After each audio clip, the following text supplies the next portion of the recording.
Hi, I'm Fiona Brooker, and this is an Ancestry Unpacked tip session.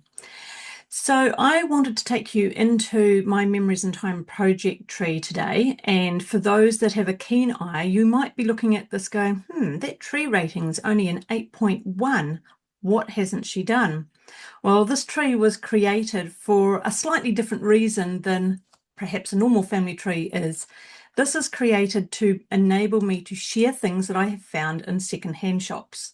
So in this case, I had found this funeral card, which was for Lillian Watson. And so the tree was built around putting this out there so that other people could find this. And eventually we also worked out there was a collection of about 5 of these cards, and one of them was actually her grandmother's as well. So these were attached to the tree to enable other family historians to find them and add them to their tree. And to help that, I had built out the family a little bit, as you can see here. But at the same time, if I go and look at some of those family members, if we start at the top with Elizabeth Lancaster, who became Elizabeth Watson once she married, you can see I have some sources attached to her, but I don't necessarily have any sources attached to some of the other children. So I thought it might be a really good chance to actually do a bit of a tidy up, sort things out a little bit, and maybe improve that tree score as we go. So let's have a look at John Watson. So I'm going to actually just look at his hints because it's a great place to start. And what I'm looking for in particular is anything to do with his actual birth and death. So this is one of the children of Elizabeth Lancaster and her husband, William Watson. So I've got a New Zealand birth index here. I've got a New Zealand death index, cemetery records, marriage index, and I've got another marriage index. So I've got 2 marriage indexes. We'll come to reason why soon, and another birth index as well. So I've sneakily opened one of those already, but let's open the other 2. So here is one birth index. This is the New Zealand birth index from 1840 to 1950. Now this gives some details. It gives the name, the birth date, the registration place, and the folio number. And the reason it gives those details is this was created from the original indexed microfiche. And so the registration place comes from the folio number. So this one's a little bit unusual because it's only giving me New Zealand, but that's okay. We can work with that at the moment. But if you wanted to find that out and find out more, if you click on this link up the top here, where you've got the collection name, New Zealand Birth Index, it will actually take you back to the search screen for that collection. And as we've taught you before, always scroll down because that's where you find out the information about the fact that this came from the microfiche. Here's that information just here at the top, and how this information was collected and any other background information to it, including some readings as well. The other New Zealand birth collection, though, is called the New Zealand Historical Birth Collection, and you can see that the years for that are slightly different as well, as are the fields that we get to see. Here we get name, gender, spouse, and in this case, child.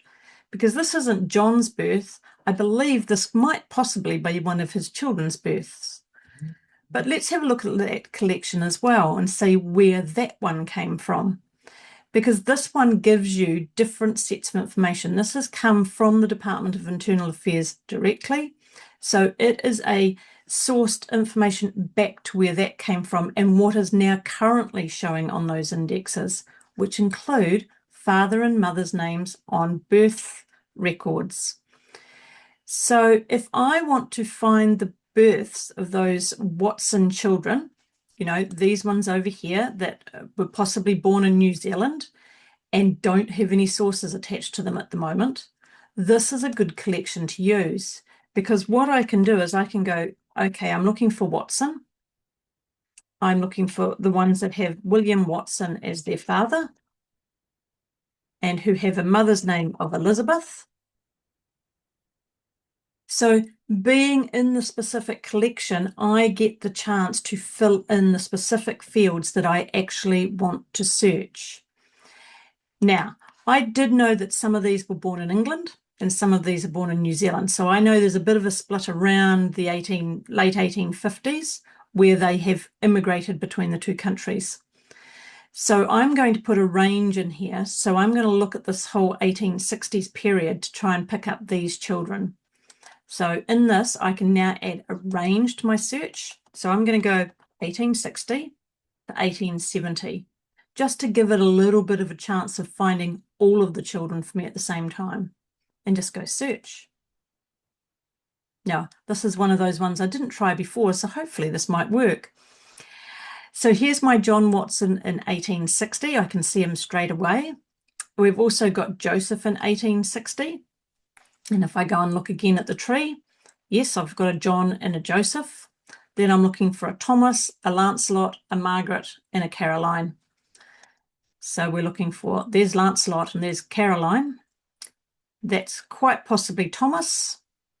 And so you can see I'm picking them up mainly because I've got those parents' names in there as well to help me.